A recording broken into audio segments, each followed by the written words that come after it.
আল্লাহ রাব্বুল ইজ্জত ওয়াল জালালের দরবারে আলী শানে লাখো কোটি শুকরিয়া আদায় করছি যে মহান মুনিব তার মহান হুকুম জুমার নামাজ আদায় করার লক্ষ্যে প্রতিকূল পরিবেশকে উপেক্ষা করে আমাদেরকে যথা সময় তার ঘরে উপস্থিত হওয়ার তৌফিক দান করেছেন। হৃদয়ের সবটুকুন ভালোবাসা উজাড় করে শ্রদ্ধা জড়িত কণ্ঠে মহান মনিবের শেখানো ভাষায় শুকরিয়া আদায় করছি। জবান ছেড়ে দিয়ে সকলে একযোগে বলছি আলহামদুলিল্লাহ। রব্বানা লাকাল হামদ হামদান কাসীরা তাইয়িবান মুবারাকান ফীহি। রব্বানা লাকাল হামদু কামা ইয়ানবাগি লিজালালি ওয়াজহিকা ওয়া আযীমি সুলতানিকা। আল্লাহ রাব্বুল আলামিন আমাদের জিন্দেগির গুনার খাতা মাফ করে দিন। কাল কিয়ামতের কঠিন ময়দানে আজকের এই ইবাদত আল্লাহ পাক আমাদের সকলের নাজাতের ওয়াসিলা হিসেবে কবুল করুন। দিনের পথে চলা, দিনের কথা বলা আল্লাহ পাক আমাদের সকলের জন্য সহজ করে দিন। আল্লাহ পাক আমাদের সকলকে হায়াতে তাইয়্যিবা দান করুন। আল্লাহ পাকের গোলাম হিসেবে আল্লাহ পাক আমাদের সকলকে কবুল এবং মঞ্জুর করুন। নবী করিম সাল্লাল্লাহু আলাইহি ওয়াসাল্লাম আদর্শ শিক্ষক, আদর্শ রাষ্ট্রনায়ক, পৃথিবীর শ্রেষ্ঠতম দায়ী, সবচেয়ে দরদি দায়ী, অহিংস দাওয়াত এই পৃথিবীতে যিনি পেশ করে গোটা মানবতার শ্রেষ্ঠ শিক্ষকে পরিণত হয়েছিলেন। আল্লাহ পাক যাকে এই পৃথিবীর মানবতার শিক্ষক রূপেই পাঠিয়েছিলেন, যিনি পৃথিবীতে কোনো ব্যক্তির ছাত্রত্ব গ্রহণ করেননি, যিনি আপন ভাষায় বলেছেন ইন্নামা আনা বুইসতু মুআল্লিমান, পৃথিবীতে আমি শিক্ষক হয়েই প্রেরিত হয়েছি, যিনি তার আপন ভাষায় বলেছেন বুইসতু লিউতাম্মিমা মাকারিমাল আখলাক, চরিত্রের পূর্ণতা প্রদান করার জন্য আমাকে প্রেরণ করা হয়েছে। নবী করিম সাল্লাল্লাহু আলাইহি ওয়াসাল্লামের চরিত্র মাধুরীমার অসংখ্য প্রশংসা দিয়ে আল্লাহ পাক কোরআনকে ভরপুর করে রেখে দিয়েছেন। নবী করিম সাল্লাল্লাহু আলাইহি ওয়াসাল্লামের চরিত্রের প্রশংসা করে আল্লাহ পাক কসম করে বলেছেন ওয়া ইন্নাকা লা আলা খুলুকিন আযীম, অবশ্যই নিশ্চয় আপনি মহান চরিত্রের উপর প্রতিষ্ঠিত আছেন। নবী করিম সাল্লাল্লাহু আলাইহি ওয়াসাল্লাম গোপনে 3 বছর দাওয়াত দিয়েছেন নবুয়ত প্রাপ্তির পর। যখন থেকে তিনি প্রকাশ্যে দাওয়াত দিতে শুরু করলেন, একেবারে আপন করে নিয়ে মানুষকে হিকমতের সাথে দাওয়াত দিলেন। আল্লাহ পাক তার রাসূলকে যেমন ইলম দিয়েছিলেন, ভাষার উপস্থাপনার যোগ্যতা দান করেছিলেন, এত ফাসিহ ছিলেন। নবী করিম সাল্লাল্লাহু আলাইহি সাল্লাম বলেছেন আনা আফসাহুল আরব, আরব ভাষীদের মধ্যে আমি হচ্ছে সুস্পষ্ট আরবি ভাষী। এত বিশুদ্ধ আরবি ভাষায় নবী করিম সাল্লাল্লাহু আলাইহি সাল্লাম কথা বলতেন, তৎকালীন যুগের কবি সাহিত্যিকরা অবাক হয়ে যেত। যিনি কোনো প্রাতিষ্ঠানিক শিক্ষা নাই, যার কোনো শিক্ষক নেই, তিনি এত সুন্দর ভাষায়, এত প্রাঞ্জল ভাষায় এত সুন্দর করে কথা বলেন কি করে? হুজুর বলেছেন এই যোগ্যতা আল্লাহ পাক আমাকে জন্মসূত্রেই দান করেছেন। নবী করিম সাল্লাল্লাহু আলাইহি ওয়াসাল্লাম কষ্ট দিয়ে আঘাত করে কাউকে কথা বলেননি, হিট করেননি, মার খেয়েছেন, বদদোয়া করেননি। নিজে এত হিকমতান দাওয়াত দিয়েছেন, এত ইলম আর যোগ্যতা থাকার পরেও আল্লাহ পাক তার রাসূলকে দাওয়াতের পদ্ধতি শিখিয়ে দিয়েছেন। হে রাসূল, আপনি কিভাবে দাওয়াত দিবেন শুনুন। উদউ ইলা সাবিলি রাব্বিকা বিল হিকমা ওয়াল মাউইজাতিল হাসানা, আপনি আপনার রবের দিকে মানুষদেরকে আহ্বান করবেন অত্যন্ত বিচক্ষণতার সাথে। ওয়াল মাউইজাতিল হাসানা, সুন্দর সুন্দর ওয়াজ করে মানুষদেরকে আপনার রবের প্রতি আপনি আহ্বান করবেন। ওয়াজাদিলহুম বিল্লাতি হিয়া আহসান, আপনার যদি কারো সাথে মোকাবেলা বহস মুবাহাসা করার প্রয়োজন হয়, তাহলে আপনি অশ্লীল ভাষায় কথা বলে আপনি কাউকে কটাক্ষ করবেন না। ওয়াজাদিলুহুম বিল্লাতী হিয়া আহসান, আপনি এদের সাথে মুনাজারা মুনাকাশা করবেন অত্যন্ত বিশুদ্ধ পন্থায়, উত্তম পদ্ধতিতে আপনি এদের সাথে মোকাবেলা করবেন। সুবহানাল্লাহ। ইন্না রাব্বাকা হুয়া আ'লামু বিমান দাল্লা আন সাবিলিহি ওয়া হুয়া আ'লামু বিল মুহতাদিন। আপনি এত সুন্দর করে দাওয়াত দেওয়ার পরেও কিছু লোক আপনার কথা শুনবেন না, কিছু লোক আপনার কথা মানবে না, কিছু লোক আপনার কথা বুঝার চেষ্টা করবে না। তাই বলে আপনার ঘাবড়ে যাওয়ার কোনো কারণ নেই, কারণ ইন্না রাব্বাকা হুয়া আ'লামু, আপনার রব আমি আল্লাহ এই কথা খুব ভালো করে জানি, বিমান দাল্লা আন সাবিলিহি ওয়া হুয়া আ'লামু বিল মুহতাদিন, আমি আল্লাহর পথ থেকে কারা বিচ্যুত হয়ে যাবে, কপাল পোড়া কারা আর ভাগ্যবান কারা যারা সঠিক পথ পাবে, এটা আপনি জানেন না। আপনার দাওয়াত আম মিশন, আপনি সকলকে দিয়ে যান। লাস্তা আলাইহিম বিমুসাইতির, আপনি জবরদস্তিকারী নন, জোর করে কোনো বিধান কারো আপনি চাপিয়ে দেবেন না। ইন্নামা আনতা মুযাক্কিরুন, আপনি উপদেশক, উপদেশের বাণী আপনি শোনান। এই ভাষায় নবী করিম সাল্লাল্লাহু আলাইহি সাল্লামকে আল্লাহ পাক তালিম দিয়েছে।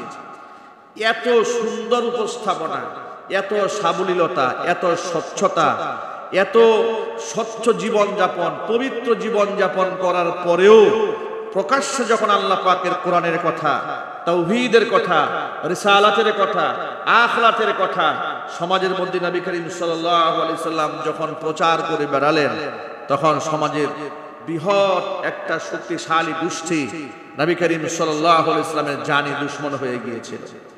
যার দরুন নবী করিম সাল্লাল্লাহু আলাইহি সাল্লামকে মক্কাতুল মুকাররমা ছেড়ে দিয়ে চলে যেতে হয়েছিল তায়েফের ময়দানে। সেখানে গিয়েও তিনি প্রচন্ডভাবে শারীরিকভাবে ক্ষত বিক্ষত হয়ে আবার যখন মক্কায় তিনি ঢুকতে গিয়েছিলেন, তিনি বাধার সম্মুখীন হয়েছিলেন। মক্কার লিডারেরা তখন ষড়যন্ত্র করেছিল তাকে কোনো ক্রমে আর বাঁচিয়ে রাখা সম্ভব হবে না। তখন নবী করিম সাল্লাল্লাহু আলাইহি ওয়াসাল্লাম হিজরত করে মক্কাতুল মুকাররমা ছেড়ে দিয়ে মদিনাতুল মুনাওয়ারায় চলে গেলেন। সেখানে গিয়ে দ্বিতীয় হিজরি সনে মুসলমানদের প্রথম যুদ্ধ সংগঠিত হলো কুরাইশ কুফফারদের সাথে। দ্বিতীয় হিজরি সনে বদর যুদ্ধ সংগঠিত হলো, সেটা ছিল 17 রমজান, রমজান মাসে 17 তারিখ। ঠিক ওই জিহাদে আল্লাহ পাক মুসলমানদেরকে বিজয় দান করেছিলেন ফেরেশতাদের মাধ্যমে। 17 দিন যাওয়ার পরে এরপরে 13 দিন পরেই আসলো রমজানের ঈদ। এই 13 দিন পরেই যে ঈদ এসছে শাওয়াল মাসের প্রথম তারিখ, এটাই ছিল মুসলমান জীবনের সর্বপ্রথম ঈদুল ফিতর। এই ঈদুল ফিতর উদযাপন করার পরেই বনু কুরাইজা কুফফারদের সাথে আবার মুসলমানদের সেখানে যুদ্ধ হয়, সেখানেও মুসলমানরা বিজয় লাভ করেন। এরপরে কুরবানির ঈদ মুসলমানদের জীবনে আসে দ্বিতীয় হিজরিতে। সুবহানাল্লাহ। এভাবেই চলতে থাকেন আল্লাহর নবী সাল্লাল্লাহু আলাইহি ওয়াসাল্লামের জীবন। এভাবেই চলতে চলতে গোটা পৃথিবীর প্রান্তময় ছড়িয়ে থাকে মুহাম্মদ সাল্লাল্লাহু আলাইহি ওয়াসাল্লামের ভক্ত অনুরক্তরা। আল্লাহর নবী সাল্লাল্লাহু আলাইহি ওয়াসাল্লামের সরতা চতুর্দিক থেকে ছড়িয়ে পড়ে। কিন্তু যে মক্কাতুল মুকাররমা থেকে তিনি বিতাড়িত হয়ে এসেছেন, আল্লাহর ঘর তিনি ছেড়েছেন, সে ঘরের প্রতি আকর্ষণ আছে না নাই? আরো জোরে বলতে হবে। নবী করিম সাল্লাল্লাহু আলাইহি ওয়াসাল্লাম রাতের বেলায় স্বপ্ন দেখলেন তিনি মাথা মুন্ডন করেছেন, ইহরামের কাপড় পরেছেন, সাহাবায়ে কেরামদেরকে নিয়ে গমন করেছেন। স্বপ্নের কথা ফজরের নামাজের পরেই সাহাবায়ে কেরামের সামনে বর্ণনা করলেন। আল্লাহ রসুলের স্বপ্নের উপরে, রসুলের কথার উপরে যা নেশার সাহাবায়ে কেরামের বিশ্বাস, ভক্তি, শ্রদ্ধা, ভালোবাসা এতটাই বেশি ছিল যে রসুলের মুখ থেকে তারা শুনেছে যে আল্লাহর নবী স্বপ্ন দেখেছেন, আমাদেরকে নিয়ে উমরা করেছেন। এই স্বপ্নের কথা শোনা মাত্র কোনো নির্দেশনা ছাড়াই সাহাবায়ে কেরাম অনেকেই ইহরামের কাপড় পরে ফেলেছেন। আল্লাহু আকবার বলেন। আমি ইতিহাসের পাতা থেকে অংশ পড়ে বড় অবাক হয়ে গিয়েছিলাম। আশ্চর্যের ব্যাপার, রসুল বললেন স্বপ্ন দেখেছি আমি তোমাদেরকে সাথে নিয়ে ইহরামের কাপড় পরেছি। সাহাবায়ে কেরাম মনে মনে ভাবলেন, রসুলের স্বপ্ন তো আর শয়তান দেখায় নাই, দেখিয়েছেন কে? আরো জোরে বলুন। আল্লাহ পাক দেখিয়েছেন তারা সাথে সাথে অনেকেই ইহরামের কাপড় বেঁধে ফেলেছে, যে আল্লাহর নবীর স্বপ্ন হচ্ছে আল্লাহর পক্ষ থেকে ওহী। হুজুর স্বপ্ন দেখেছে, ইহরামের কাপড় পরেছেন, এর মানে নিশ্চিত আমরা মক্কাতুল মুকাররমায় যাচ্ছি। আর তারা হিজরত করে এসেছে নিজের মাতৃভূমি ছেড়ে, অন্তরে কত টান পড়ে আছে মক্কার জন্য। মুহাজির সাহাবীদের তারা ইহরামের কাপড় পরেছেন। পরিস্থিতি দেখে নবী করিম সাল্লাল্লাহু আলাইহি ওয়াসাল্লাম নিজে ৬ষ্ঠ হিজরি সনে ১৪০০ সাহাবায়ে কামের কাফিলা নিয়ে তিনি রওনা হলেন উমরা করার উদ্দেশ্যে, মক্কাতুল মুকাররমার উদ্দেশ্যে। হুদাইবিয়া নামক স্থানে যখন তিনি পৌঁছলেন, সেখানে ডেরা স্থাপন করলেন। উসমান গনি জিন্নুরাইন তাকে পাঠিয়ে দিলেন মক্কায় কুফফারে কুরাইশদের লিডারদের সাথে কথা বলার জন্য, যে তুমি গিয়ে বলো যে আমরা কোনো যুদ্ধ বিগ্রহ করতে আসি নাই, মারামারি করতে আসি নাই, আমরা এই বেশ কিছু উট নিয়ে আসছি, উমরা করব, আমরা এগুলো নিয়ে আবার এখান থেকে বিদায় হয়ে চলে আসব। কিন্তু মক্কাতুল মুকাররমার কুরাইশ কুফফারেরা হিংসাত্মক মনোভাব নিয়ে এই সংবাদ প্রচার করে দিল যে যে উসমানকে তোমরা পাঠিয়েছো বার্তাবাহক হিসেবে, আমরা তাদেরকে হত্যা করেছি। এই সংবাদ সাহাবায়ে কেরাম রাদিয়াল্লাহু তাআলা আনহুম আজমাইন যখন শুনলেন, আল্লাহর নবী যখন শুনলেন, শোনা মাত্র রাসূল এত আঘাতপ্রাপ্ত হলেন। আল্লাহর হাবিব সাল্লাল্লাহু আলাইহি ওয়াসাল্লাম বললেন, আমার সাথী, আমার সাহাবী উসমান হত্যার বিনিময় না নিয়ে আমরা কেউ এখান থেকে ফিরব না। আল্লাহু আকবার বলেন। বাবলা গাছের নিচে নবীজির হাতে হাত রাখলেন ১৪০০ সাহাবী, ১৩৯৯ জন সাহাবী রাসূলের ডান হাতে হাত রেখে বায়াত করেছেন। মৃত্যুপণ তারা লড়াই করবেন। এরপর রাসূলের বাম হাত রাসূল নিজের ডান হাতের উপরে এভাবে রাখলেন, রেখে বললেন, এটা হচ্ছে আমার উসমানের হাত, আমার হাতের উপর রাখলাম। উসমানের পক্ষ থেকে আমার বাম হাত আমার ডান হাতের উপর আমি রেখে দিয়েছি। যতক্ষণ পর্যন্ত তার শাহাদাতের বদলা না নেওয়া হবে আমরা ময়দান ছাড়ব না।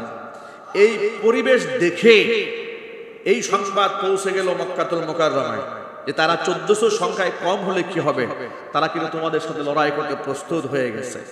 তখন মক্কাতুল মুকাররমার যারা খুব জওয়ান লোক ছিল, কুফফারদের মধ্যে খুব শক্তিশালী, তারা বলল, এরা মাত্র ১৪০০ সংখ্যায়, খুব একটা ভারী অস্ত্রপাতি নাই, এই একটা সুযোগ এদেরকে শেষ করে দেওয়ার জন্য। উরওয়া নামক এক ব্যক্তিকে মধ্যস্থ করার জন্য তারা পাঠিয়ে দিয়েছে। সাহাবায়ে কেরামের এই মনোভাব দেখে তিনি মক্কায় গিয়ে ঘোষণা করলেন, মক্কার লোকেরা, তোমরা মুসলমানদের সাথে লড়াই করে কোনোদিন পারবে না। যুবক যারা তারা দাঁড়িয়ে বলল যে আপনি বৃদ্ধ মানুষ, বয়স্ক মানুষ, নিজে হীনমন্যতায় ভোগেন, আমাদেরকে দুর্বল বানিয়ে দিচ্ছেন, এইটা একটা সুযোগ। ওরা মাত্র ১৪০০ আর আমরা গোটা কাফেলা, এই চান্স যদি কাজে না লাগায় তাহলে মুসলমানদেরকে আর কোনদিন দমন করা যাবে না, এই একটা সুযোগ, আপনি আমাদেরকে দুর্বল ভাবছেন কেন? উরওয়া তখন ডাক দিয়ে বলছে, শোনো, আমি কোনোদিন তোমাদেরকে দুর্বল মনে করিনি, তবে আমি তোমাদেরকে বাস্তব জীবনের একটা ঘটনা শোনাই, সেটা কান দিয়ে শোনো। সে ঘটনা হলো, পৃথিবীর বহু রাজা বাদশাদের দরবারে আমি নিজে গেছি, রোম পারস্যের দরবারেও আমি গিয়েছি। আমি সেখানকার সেনাপতি এবং তাদের সহচরেরা তাদের রাষ্ট্রপ্রধানকে যতটুকু সম্মান করে আমি নিজ চোখে দেখেছি। আর আমি মুহাম্মদ সাল্লাল্লাহু আলাইহি ওয়াসাল্লামের সাথীদেরকেও দেখেছি। ওয়াল্লাহি ওয়া রাব্বিল কাবা, কাবা রবের কসম করে বলি, মা রাআইতু আহাদান ইউহিব্বু আহাদান কা আসহাবি মুহাম্মাদিন মুহাম্মাদা। মুহাম্মদ সাল্লাল্লাহু আলাইহি ওয়াসাল্লামের সাথীরা মুহাম্মদ সাল্লাল্লাহু আলাইহি ওয়াসাল্লামকে যতটুকু সম্মান করে আর ভালোবাসে, এমন ভালোবাসার নজিরা পৃথিবীতে কোনো মানুষকে করতে আমি দেখি নাই। তারা তার রাসূলকে এত মহব্বত করে, জীবন দেওয়ার জন্য তারা প্রাণপণ লড়াই করে, জীবন বিলিয়ে দিয়ে হলেও তারা তাদের আমিরের আনুগত্য করে ছাড়বে। চিল্লায় এখন আল্লাহু আকবার। তোমরা মদ এবং নারীকে যতটুকু ভালোবাসো, মুহাম্মদ সাল্লাল্লাহু আলাইহি ওয়াসাল্লামের সাথীরা আল্লাহর পথে জীবন দেওয়ার জন্য তার চাইতে বেশি ভালোবাসে। সুতরাং এদের সাথে লড়াই করে পারা যাবে না। যদি তোমরা কৌশলে তোমরা জিতে যেতে চাও, এদের সাথে একটা তোমরা সন্ধিপত্রে তোমরা আবদ্ধ হয়ে যাও, চুক্তিবদ্ধ হও, তাহলেই তোমাদের কোনো মারামারি কাটাকাটি হানাহানি করতে হবে না, তোমাদের বিজয় তোমাদের পদচুম্বন করবে। মুহাম্মদ সাল্লাল্লাহু আলাইহি ওয়াসাল্লামের সাথীরা মুহাম্মদ সাল্লাল্লাহু আলাইহি ওয়াসাল্লামকে নিজের জীবনের চাইতে বেশি ভালোবাসেন। ওরওয়া বলছে, আমি নিজ চোখে দেখেছি মুহাম্মদ সাল্লাল্লাহু আলাইহি ওয়াসাল্লাম থুতু নিক্ষেপ করেছে, আর তার সাথীরা ওই থুতু নিজের জিহ্বা দিয়ে টেনে নেওয়ার জন্য প্রতিযোগিতায় লিপ্ত হয়ে গেছে। আমি দেখেছি মুহাম্মদ সাল্লাল্লাহু আলাইহি ওয়াসাল্লাম ওযু করেছেন, ওযুর পানি জমিনের মধ্যে পড়েছে, বরকতের জন্য ওযুর পানি নিজের গায়ে মাখার জন্য তার সাথীরা পাগল পারা হয়ে গেছে। আল্লাহু আকবার, চিৎকার দেখুন আল্লাহু আকবার। এমন জানসার সাহাবী যারা, যোদ্ধা যারা, যারা শাহাদাতকে তামান্না করে, যারা আল্লাহর কাছে শাহাদাত চায়, তাদের কি পরাজিত করা যায়? আর চিৎকার দিয়ে বলেন। ছোট্ট একটা ইতিহাস শোনায়। ইসলামের ইতিহাসের সোনার অক্ষরে যার নাম, পৃথিবীর ইতিহাসে অপরাজিত সেনাপতি যার উপাধি, তার নাম খালিদ বিন ওয়ালিদ। খালিদ বিন ওয়ালিদ রাদিয়াল্লাহু তাআলা জীবনে ইসলাম ধর্ম গ্রহণ করার পরে যার জীবনে কোনোদিন পরাজয় আসে নাই, সুবহানাল্লাহ। এই খালিদ বিন ওয়ালিদ ইসলাম ধর্ম গ্রহণ করার আগে উহুদের যুদ্ধে কাফেরদের হয়ে মুসলমানদের বিরুদ্ধে লড়াই করেছে, সেখানে মুসলমানরা পরাজিত হয়েছে। এই খালিদ বিন ওয়ালিদ গোটা জীবনে যত যুদ্ধ করেছে তার যুদ্ধের সংখ্যা 250টি। সুবহানাল্লাহ বলবেন না? আপনারা একটু আন্দাজ করে, একটা মানুষের জীবনের 250টা যুদ্ধে অংশগ্রহণ করেছে, কেমন দুর্ধর্ষ সেনাপতি। তিনি যখন মুসলমান হলেন, মুসলমান হওয়ার পরে তার জীবনে কোনোদিন পরাজয় আসে না। যত যুদ্ধে তিনি অংশগ্রহণ করেছেন কোনো দিন তিনি পরাজিত হন নাই, সবগুলো জিহাদে তিনি বিজয়ী হয়েছেন এবং গাজী হয়েছেন। এমন দুর্ধর্ষ একজন সেনাপতি। তিনি জীবনের শেষ সায়ন নিয়েছে, বিছানায় শুয়ে শুয়ে মারা যাচ্ছেন, একদম বয়োবৃদ্ধ হয়ে বিছানায় শুয়ে মারা যাচ্ছেন। খুব আফসোস করে চোখের পানি ছাড়ছেন আর কাঁদতেছেন। স্ত্রী জিজ্ঞেস করল, কাঁদেন কেন? খালিদ বিন ওয়ালিদ রাদিয়াল্লাহু তাআলা আনহু স্ত্রীকে ডাক দিয়ে বলেন, প্রিয়তমা স্ত্রী, তুমি একটা জিনিস দেখো তো, আমার শরীরের কোনো অঙ্গ প্রত্যঙ্গ তোমার কাছে তো আর গোপনীয় নয় বলে না। আমার দেহের এমন কোন বাহ্যিক অঙ্গ প্রত্যঙ্গ আছে নাকি যেখানে জিহাদের ময়দানের অস্ত্রের আঘাত নাই? একটু চেক করে দেখো তো। এবার স্ত্রী পায়ের তলা থেকে মাথা পর্যন্ত চেক দিলেন, চেক দিয়ে দেখে বললেন, প্রাণের স্বামী আমার, আপনার গোটা দেহের একটা অঙ্গ এমন নাই যেখানে জিহাদের ময়দানের আঘাত নাই। তিনি বললেন, শোনো, কেন আঘাত থাকবে না? যতগুলো জিহাদে আমি অংশগ্রহণ করেছি প্রত্যেকটা জিহাদের ময়দানে আমি একেবারে সামনে থাকতাম, আর আমি আল্লাহর কাছে এই দোয়া করে সামনের দিকে এগিয়ে যেতাম, আল্লাহ এই জিহাদের ময়দানে তুমি আমার শাহাদাতকে মঞ্জুর করে না। আমি আল্লাহর কাছে শাহাদাত তামান্না করে করে আমি সবসময় সামনে থাকতাম, কিন্তু আল্লাহ পাক কি দয়া, আমার তলোয়ারের সামনে পৃথিবীর কোনো পরাশক্তি টিকতো না। আল্লাহু আকবার, আমার সামনে কেউ টিকতে পারত না।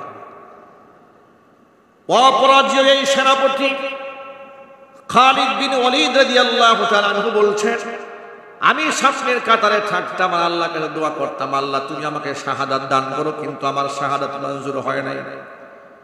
আমি শহীদ হতে পারলাম না, শহীদের যে এত বড় মর্যাদা তাও পেলাম না।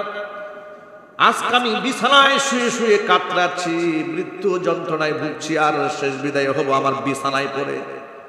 আমার মনে বড় আঘাত, আমার মনে বড় কষ্ট, আমি কেন আল্লাহর পথে শাহাদাত বরণ করলাম না?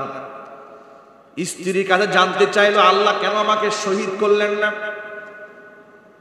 এবার গুণবতী জ্ঞানবতী স্ত্রী জবাব দিয়ে বলে, প্রাণের স্বামী আমার, আপনার নাম কি বলে? আমার নাম খালিদ বিন ওয়ালিদ। আপনার নামের উপাধি কি বলে? আমার নামের উপাধি হচ্ছে সাইফুল্লাহ।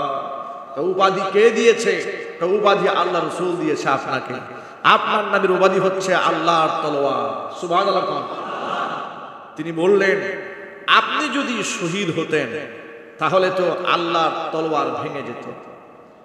আপনার নামের উপাধি হচ্ছে সাইফুল্লাহ, তা আপনি তো পরাজিত হতে পারেন না, আপনি তো শহীদ হতে পারেন না।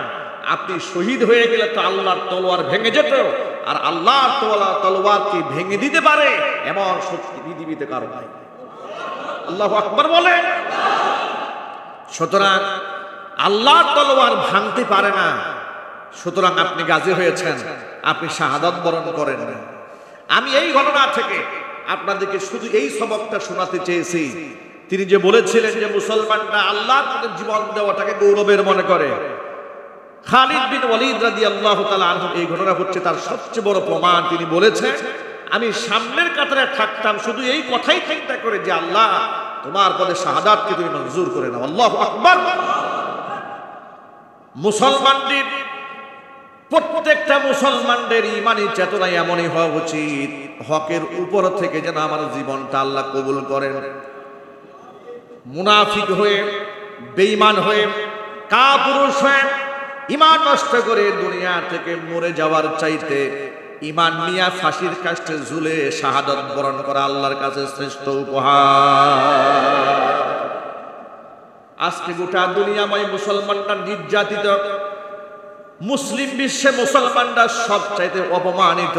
আফসোস এবং পরিতাপের সাথে বলতে হয়, পৃথিবীর দ্বিতীয় বৃহত্তর মুসলিমদের বাংলাদেশ, এই মুসলিম দেশ বাংলাদেশে মুসলমানরাই সবচাইতে বেশি অবহেলিত আর নির্যাতিত। যে দেশে দাড়ির সম্মান নাই, টুপির সম্মান নাই, আলেমের সম্মান নাই, পীরের সম্মান নাই, নিরপরাধী আলেমদেরকে কোমরের মধ্যে রশি বাঁধিয়ে যখন তাদেরকে আদালতে হাজির করা হয়, নিরপরাধী আলেমদেরকে হাতের মধ্যে হাত করা পড়িয়ে যখন আদালতে হাজির করা হয়, নিরপরাধ শিক্ষকদেরকে অপমান করে গরুর রশি দিয়ে বেঁধে আদালতে হাজির করা হয়, নিরপরাধ ছাত্রদের বুকের মধ্যে যখন বুলেট মারা হয়, এর চাইতে লজ্জা জাতির জন্য আর কিছু হতে পারে না। অধিকার চাওয়ার জন্য এ জাতিকে মরতে হবে। একটি স্বাধীন দেশে আমাকে কথা বলতে হিসাব করে বলতে হয়, আমাকে লিখতে গেলে 3 বার লিখে আবার লেখা ফেসবুক থেকে ডিলিট করে ফেলতে হয়। আমার ভিতরে ভয় কাজ করে যে আমি যদি লেখাটা লিখি আমাকে তো মিথ্যা মামলায় ফাঁসিয়ে দেওয়া হবে, আমার উপর নির্যাতন আসবে। আমি যে বারবার লিখে বারবার মুছে ফেলি, এর দ্বারা প্রমাণ হয় আমি এখনো পর্যন্ত পরিপূর্ণ স্বাধীনতার স্বাদ পাইনি। কথা বলতে হবে, ঠিক কিনা বলেন? সুতরাং এই জাতিকে আবার যদি স্বাধীন করতে হয়, আজকে আমাদের সন্তানেরা, ছাত্ররা রাস্তাঘাটে কুকুরের মতো মার খাচ্ছে, তাদের বুলেট দিয়ে ঝাঁঝরা করে ফেলা হচ্ছে।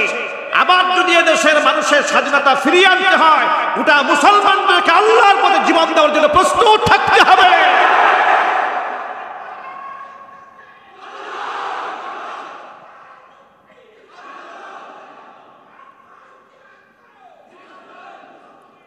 আমার প্রিয় মুসলমান ভাইরা, ভয়ের কোনো কারণ নাই। মুসলমানদেরকে ঐক্যবদ্ধ হতে হবে। ওই খালিদ বিন ওয়ালিদ রাদিয়াল্লাহু তাআলা আনহুর মিশনকে কাজে লাগাতে হবে। তিনি যেমন বলেছিলেন যে আমি আল্লাহর কাছে শাহাদাত চেয়ে ময়দানের সামনে থাকলাম। যার দরুন মৃত্যুকে যারা ভয় করে না, মৃত্যুকে যারা পায়ের নিচে ঠেলে দিয়েছে, মৃত্যু তাদের কাছে পরাজিত হয়েছে। ঠিক কিনা বলেন? আজকে আমরা সব স্বার্থপর জাতি গোষ্ঠী, এমন স্বার্থপর, চোখের সামনে সন্তান মার খায়, উনি চুপচাপ বসে থাকেন, কথাও বলে না, মনে মনে ভাবে মরেছে তো ওর সন্তান, মরেছে তো আমার কি। ওই হুজুর অমুক মসজিদের খতিব সাহেব নির্যাতিত হয়েছে তো আমার সমস্যা কি, আমি তো ভালো আছি। কথা বলেন না, ঠিক কিনা? আমার রুটি, হালুয়া, বিরিয়ানি, তেহারি তো সব ঠিক আছে। প্রিয় ভাইরা, কয়দিন আপনি ঠিক থাকবেন? আজকে আমার সন্তানের পালা, কাল আপনার সন্তানের পালা। কথা বলেন, ঠিক কিনা? আজকে আমার পালা, আগামীকাল আপনার পালা। আর যদি জালেমদেরকে রুখে দিতে পারেন, মসজিদ বাংলাদেশের প্রত্যেকটা মিম্বার নিরাপদ হবে, প্রত্যেকটা ছাত্র নিরাপদ হবে, প্রত্যেকটা গার্জিয়ান নিরাপদ হবে, প্রত্যেকটা মানুষ নিরাপদ হবে। সুতরাং জালেমদেরকে রুখে দিতে প্রস্তুত আছেন কিনা দোয়া।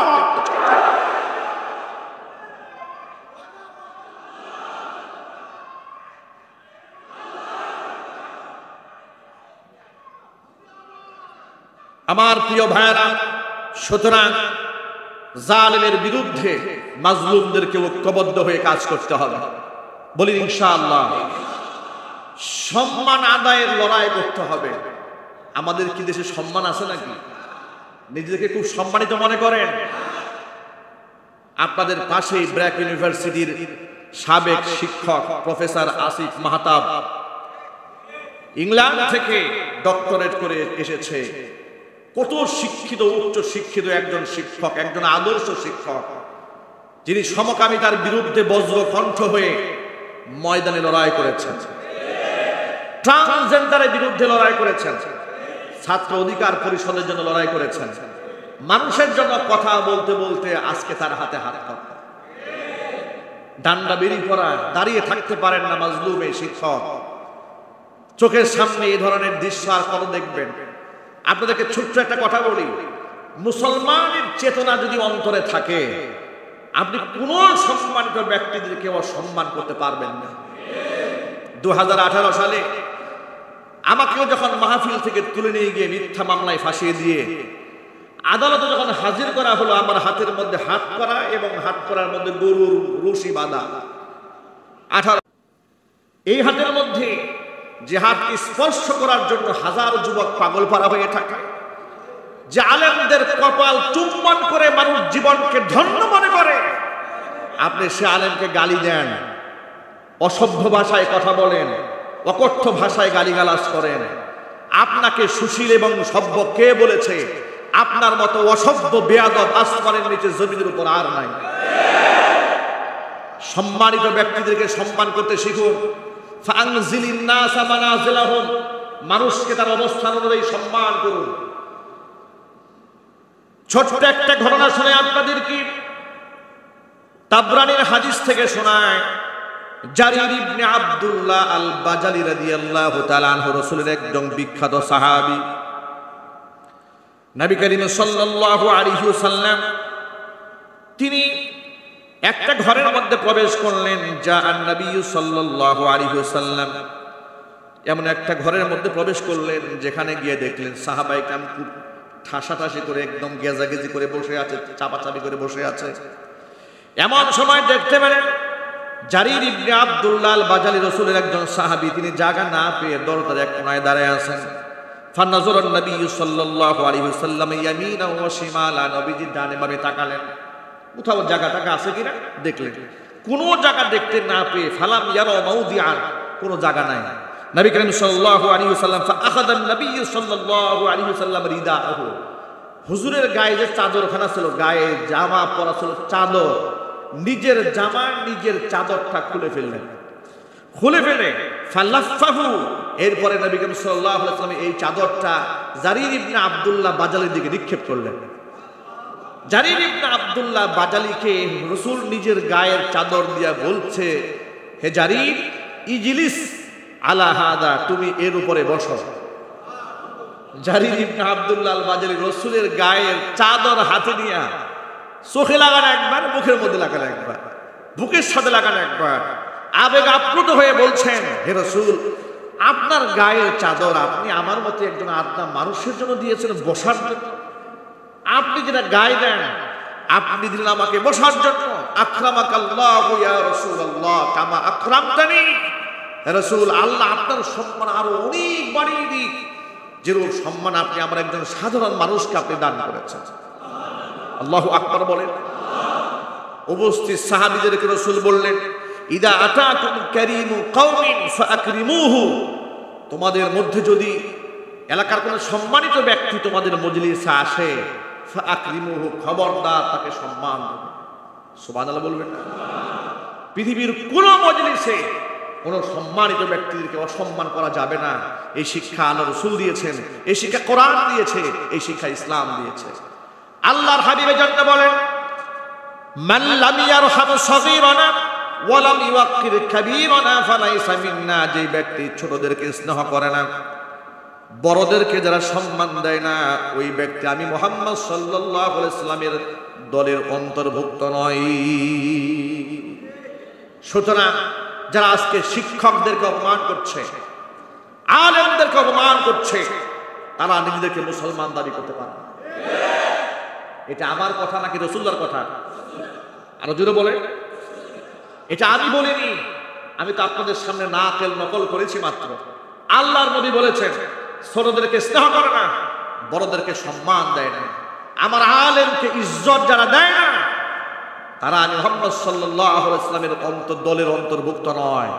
হুজুরের এই কথা অনুযায়ী যারা আজকে শিক্ষকদেরকে বেইজ্জত করছে, আলেমদেরকে বেইজ্জত করছে, অকথ্য ভাষায় গালিগালাজ করছে, স্বার্থান্বেষী মহল যারা কাফের বেঈমানদের গোলামি করে এদেশের মধ্যে কুফরি এজেন্ডা বাস্তবায়ন করার লক্ষ্যে আলেমদেরকে শত্রু বানিয়ে রেখেছে, আল্লাহর কসম এরা হজ করতে পারে, আল্লাহর কসম মুসলমান হতে পারে না। সুতরাং প্রিয় তাওহীদি মুসলিম ভাইদেরকে ঐক্যবদ্ধ হতে হবে। এদেশের অসংখ্য শিক্ষার্থীরা শাহাদাত বরণ করেছেন। বুক ফাটা আর্তনাদ আছে না নাই? জোরে বলুন। বলা হলো দাবি তো সব মানা হলো, দাবি যদি মানলেনই এতগুলো মানুষ মানলেন কেন? দাবি তো আপনি মানলেন, দাবির ক্ষেত্রে আপোষ নাই, দাবি শেষ, দাবি নিয়ে কথা নাই। মানুষ মানলেন, এটার হিসাব তো অবশ্যই দিতে হবে। আপনাদের কাছে কি মনে হয় জানের কোনো দাম নাই? বলেন, জানের কোনো মূল্য নাই না মূল্য আছে? حدث عن أبي بكر رضي الله تعالى عنه أن رسول الله صلى الله عليه وسلم قال في خطبته يوم النحر في حجة الوداع, বিদায় হজের ভাষণে মিনা ময়দানে আল্লাহ নবী সাল্লাল্লাহু আলাইহি সাল্লাম বিদায় হজের ভাষণের সময় বলেছেন, ইন্না দিমাআকুম ওয়া আমওয়ালাকুম ওয়া আ'রাদাকুম। তিনটা শব্দ। ইন্না দিমাআকুম তোমাদের একে অপরের রক্ত, ওয়া আমওয়ালাকুম তোমাদের একে অপরের সম্পদ, ওয়া আ'রাদাকুম একে অপরের সম্মান, হারামুন আলাইকুম তোমাদের উপর সম্মানিত। কেমন সম্মানিত? কা হুরমাতি ইয়াউমিকুম হাদা, আজকের এই দিনটা যেমন সম্মানিত সে দিনের মতো, ফি শাহরিকুম হাদা এই মাসে, এই হজের মাসে হজের দিনের দিনটা যেমন সম্মানিত তোমাদের কাছে, ফি বালাদিকুম এই দেশের যেমন সম্মান আছে মক্কাতুল মুকাররমা, ঠিক এই রাষ্ট্রের, এই দেশে, এই মাসে, এই দিনের যেমন সম্মান, অনুরূপভাবে তোমরা একে অপরের রক্ত, একে অপরের সম্মান এবং সম্পদ তোমাদের জন্য সম্মানিত। চিল্লায় এখন সুবহানাল্লাহ। আপনি একজনকে মারবেন, কাটবেন, সম্মান হানি করবেন, এ তো অনেক দূরের কথা। ইশারা দিয়েও কোনো ব্যক্তিকে আপনি লাঞ্ছিত করতে পারবেন না। সুবহানাল্লাহ বলেন। উম্মুল মুমিনিন মা আয়েশা সিদ্দিকা রাদিয়াল্লাহু তাআলা আনহা বলেছেন যে নবী করিম সাল্লাল্লাহু আলাইহি ওয়াসাল্লামের এক স্ত্রীর নাম ছিল সুফিয়া রাদিয়াল্লাহু তাআলা আনহা। তিনি দেখতে একটু খাটো ছিলেন। স্ত্রীদের মধ্যে একমাত্র মা আয়েশা রাদিয়াল্লাহু তাআলা আনহা মোটামুটি সর্বগুণেই গুণান্বিতা ছিলেন। রূপে, গুণে, চেহারায়, সুরতে, আদর্শে, ব্রেইনে, সর্বদিক থেকে এত উন্নত মেধার অধিকারী ছিলেন, গোটা উম্মতের মধ্যে শ্রেষ্ঠ তৃতীয় নাম্বার শিক্ষিকা হয়ে গিয়েছিলেন। চিল্লাবেন আল্লাহু আকবার। যত হাদিস আপনাদেরকে আমরা শোনাই, সমস্ত হাদিসের মধ্যে সবচেয়ে বড় অবদান যেই তিনজন সাহাবী, এক নাম্বার আনাস ইবনে মালিক, এক নাম্বার হযরত আবু হুরায়রা, দুই নাম্বার আনাস ইবনে মালিক, তৃতীয় নাম্বার হচ্ছে উম্মুল মুমিনিন মা আয়েশা সিদ্দিকা রাদিয়াল্লাহু তাআলা আনহা। তিনি বলেন, আমার সতীর রাসূলের আরেক স্ত্রী নাম ছিল সুফিয়া, একটু খাটো ছিল তো, আমি ইশারা করে সতীনদেরকে বরদাস্ত করতে না পারা, এটা হচ্ছে একটা মানবিক দুর্বলতা। কি দুর্বলতা বলেন তো? মানবিক দুর্বলতা। সেই মানবিক দুর্বলতা থেকে আমি একদিন রাসূল সাল্লাল্লাহু আলাইহি ওয়াসাল্লামকে বলে ফেললাম, কুলতু লি রাসূলিল্লাহি সাল্লাল্লাহু আলাইহি ওয়াসাল্লাম হাসবুকা ইয়া রাসূলুল্লাহ মিন সুফিয়া কাযা ওয়া কাযা। আমি ইশারা দিয়া আর কিছু বলি নাই, শুধু বলছি আপনার তো সুফিয়ার মতো এই সাইজটাই ভালো লাগে, এরকম কথা একটু বলেছি। আল্লাহ নবী সাল্লাল্লাহু আলাইহি সাল্লাম বললেন, সাহাবায়ে কেরাম বলেছেন যে তিনি ইশারা দিয়ে বুঝিয়েছেন তানি কাসীরাতান, মেয়েটা একটা খাটো ছিল, খাটোর দিকে ইঙ্গিত করেছেন। শুধুমাত্র খাটো বলে কোনো ব্যক্তিকে ছোট করেছে, এতটুকু অসম্মান করেছে তার অনুপস্থিতিতে। হুজুর কি বলেন শোনেন, আল্লাহর হাবিব বলেন লাকাদ কুলতি কালিমাতান, তুমি এমন একটা কথা বলেছো লাউ মুজিজাত বিমাইল বাহরি লা মাজাজাতুহু, তোমার এই কথাটার তিক্ততা বিষাক্ততা, এত তিক্ত কথা তুমি বলেছো, এর বিষাক্ততা যদি সমুদ্রের পানির মধ্যে ছেড়ে দেওয়া হয় গোটা সমুদ্রের পানি তিক্ত হয়ে যাবে। ভাবতে পারেন, ইশারা দিয়ে শুধু বলেছে যে আপনার তো এটাই ভালো লাগে, বাস। হুজুর বললেন লাকাদ কুলতি কালিমাতান, তুমি যে কথাটা আজকে বললে, এত তিক্ত কথা বলেছো তুমি, এত জঘন্য কথা বলেছো, তোমার এই কথা তিক্ততা যদি সমুদ্রের মধ্যে ছেড়ে দেওয়া হয় সমুদ্রের পানি সব তিক্ত হয়ে যাবে। ভাবা যায় একটা মানুষ কি এতটুকু কথা বলেও যদি তুচ্ছ করে, আল্লাহ রাসূল সাল্লাল্লাহু আলাইহি ওয়াসাল্লাম তাকে কত ভয়ঙ্কর ভাবে শাসন করেছেন। আল্লাহ নবী সাল্লাল্লাহু আলাইহি ওয়াসাল্লামের আরেকটা হাদিস শুনে আপনাদের কি, আনাস ইবনে মালিক রাদিয়াল্লাহু তাআলা আনহু হাদিসের রাবী, তিনি বলছেন ক্বালা রাসূলুল্লাহ সাল্লাল্লাহু আলাইহি ওয়াসাল্লাম লাম্মা উরিজা বি, যেদিন আমার মিরাজ হলো, আমাকে মিরাজে নিয়ে যাওয়া হলো, মারাতু বিকাউমিন লাহুম আযফারুন মিন মুহাসিন ইয়াখমিসুনা বুজুহাহুম ওয়া সুদুরহুম, মিরাজে যেদিন নেওয়া হলো, মারাতু বিকাউমিন, আমি এমন একটা জাতিগোষ্ঠীর পাশ দিয়ে অতিক্রম করলাম, লাহুম মুহাসুন ইয়াখমিসুনা বুজুহাহুম, তাদের হাতের মধ্যে ছিল তামার নখ, হাতের যে নখগুলা এগুলা সব ছিল তামার বড় বড় নখ। ইয়াখমিসুনা বিহা, এগুলা দিয়ে তারা নিজেদের চেহারা, বুজুহাহুম ওয়া সুদুরহুম, এরা চেহারার মধ্যে খামসাচ্ছে, বুকের চামড়া, নিজের বুকের চামড়া নিজের হাতের আঙ্গুল দিয়ে খামসায় ছিঁড়ে ফেলতেছে। আমি এই দৃশ্য দেখে জিবরাইল আমিনকে বললাম, ফাকুলতু মান হাউলা ইয়া জিবরিল, হে জিবরাইল এরা কারা, কি পরিচয়?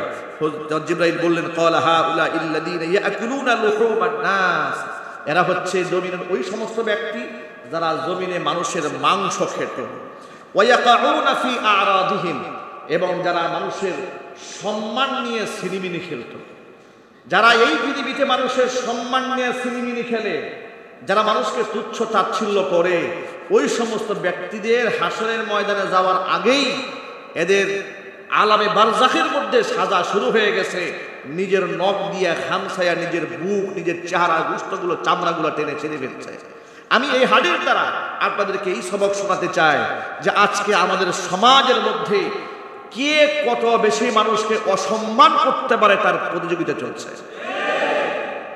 সম্মানিত ব্যক্তিদেরকে অসম্মান করা একটা ঘৃণ্য প্রতিযোগিতা চলছে, হীন প্রতিযোগিতা চলছে, নিকৃষ্ট কম্পিটিশন চলছে। কথা বলতে হবে, ঠিক কিনা? এখান থেকে বের হয়ে আসার দরকার আমাদের আছে না নাই? আরো জোরে বলবে, আছে না নাই? সম্মানিত ব্যক্তিদের সম্মান আমরা ফেরত চাই, শিক্ষকদের সম্মান দিতে হবে, ছাত্রদের অধিকার ফিরিয়ে দিতে হবে, জনগণের জান এবং মালের নিরাপত্তা প্রদান করতে হবে। দরকার আছে না নাই?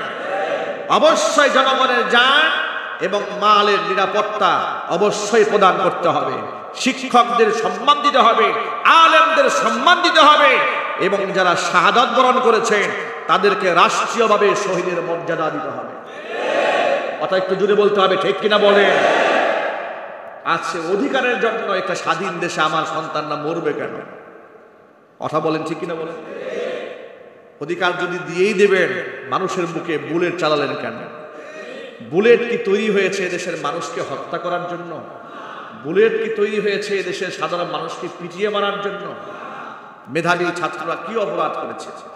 সুতরাং আমরা এই ব্যাপারে ছাত্রদের দাবির সাথে সম্পূর্ণ ঐক্যমত পোষণ করছি। জুমার খুতবা থেকে আমাদের স্পষ্ট আওয়াজ, এই দেশে শহীদের বিচার চাই আমরা ইনশাআল্লাহ, এবং সাথে সাথে শহীদদের জন্য আমরা দোয়া করছি আল্লাহ রাব্বুল আলামিন যেন শহীদদেরকে সর্বোচ্চ মর্যাদা দান করেন, তাদের শোক সন্তপ্ত পরিবারকে ধৈর্য ধারণ করার তৌফিক দান করেন। রাষ্ট্রের সমস্ত জান এবং মালের নিরাপত্তা প্রদান করার তৌফিক আল্লাহ পাক আমাদেরকে দান করেন। সাথে সাথে আপনাদেরকে আরেকটা কথা বলছি, প্রত্যেকটা মানুষের অপর মুসলমানের উপর হক আছে না নাই? আরো জোরে বলতে হবে, আছে না নাই? আমার কাছে যেমন রাষ্ট্রের সমস্ত ব্যক্তিরা, উচ্চ পর্যায়ে পদস্থ ব্যক্তিরা আমার কাছে সম্মানিত, আমার কাছে আমার প্রতিবেশীরাও সম্মানিত, আমার কাছে আমার ভাইও সম্মানিত। সে গরিব হতে পারে কিন্তু তার সম্মান আছে না নাই? আরো জোরে বল। আলেমের সম্মান আছে না নাই? গরিবেরও সম্মান আছে না নাই? সুতরাং এমন কোনো কাজ আমরা করব না যে ও তো গরিব, ওর কি সম্মান আছে নাকি, সব সম্মান তো খদিব সাহেব। না, প্রত্যেকটা মানুষের সম্মান আছে, ইজ্জত আছে। সাথে সাথে আরেকটা কথা বলছি, যারা অন্যায়ভাবে দেশের সম্পদকে নষ্ট করেছে তাদেরও বিচার হওয়া উচিত। কথা বলেন ঠিক কিনা? অন্যায়ভাবে রাষ্ট্রের সম্পদ যারা নষ্ট করেছে, আজকে আমরা আসার সময় দেখেছি উত্তরাতে বিমানবন্দরের অপোজিটে আমাদের ঢাকা গাজীপুর মহাসড়কের উত্তরাতে আপনার যে সমস্ত অ্যাক্সিলেটারগুলো আনা হয়েছিল বিআরটি প্রজেক্টে, এই বিআরটি প্রজেক্টের অ্যাক্সিলেটারগুলো আগুন দিয়ে পুড়িয়ে শেষ করে দিয়েছে। এরপরে আপনার বিভিন্ন জায়গার মধ্যে অগ্নিপাত করেছে। এগুলো কারা করেছে? এর সুষ্ঠু তদন্ত হওয়া উচিত। আল্লাহর কসম করে বলছি, পৃথিবীর কোনো অন্যায়কে আমরা প্রশ্রয় দেই না, এগুলাকে আমরা সাপোর্টও করি না। আমরা যেমন শহীদদের বিচার চাই, যারা শহীদ করেছে তাদের হত্যার বিচার যেমন চাই, অনুরূপভাবে রাষ্ট্রের জান এবং মাল যারা অন্যায়ভাবে নষ্ট করেছে তাদেরও আমরা বিচার চাই। কথা বলেন ঠিক কিনা? আজকে এই যে আপনার মেট্রো রেল তৈরি করা হয়েছে, এটা আমাদের টাকায় তৈরি করা হয়েছে। এর 5টা পয়সাও যদি ক্ষতি হয়, এই ক্ষতি তো দেশের প্রত্যেকটা মানুষের হয়েছে। কথা বলেন ঠিক কিনা? একটি ঘর যদি পুড়ে থাকে তাহলে দেশের সমস্ত মানুষের হক নষ্ট হয়েছে, অধিকার নষ্ট হয়েছে। এই অধিকার আপনাকে কে দিয়েছে? রাষ্ট্রের জানমাল ক্ষতি করার অধিকার আপনাকে কে দিয়েছে? এর সুষ্ঠু তদন্ত হওয়া উচিত। যে বা যারা এই সমস্ত অপকর্মের সাথে জড়িত তাদেরও বিচার হওয়া উচিত। ঠিক কিনা বলেন? আমাদের সচেতন হতে হবে সকল মহলে। আমাদের আন্দোলন থাকবে অহিংস আন্দোলন, যেখানে কারো জানমালের ক্ষতি হবে না, যেখানে কারো ইজ্জত সম্মানে আঘাত লাগবে না। আল্লাহ রাব্বুল আলামিন ইসলাম ও মুসলমানিত্বের সমস্ত আদর্শগুলো আমাদের জীবনে বাস্তবায়ন করার তৌফিক দান করুন। কোরআন এবং সুন্নাহময় জীবন গড়ার তৌফিক আল্লাহ পাক আমাদেরকে দান করুন। দ্বীনের পথে চলা, দ্বীনের কথা বলা আল্লাহ পাক আমাদের সকলের জন্য সহজ করে দেন। জোরে বলুন আমিন। ওয়া আখিরু দাওয়ানা আনিল হামদুলিল্লাহি রাব্বিল আলামিন। ক্বাবলা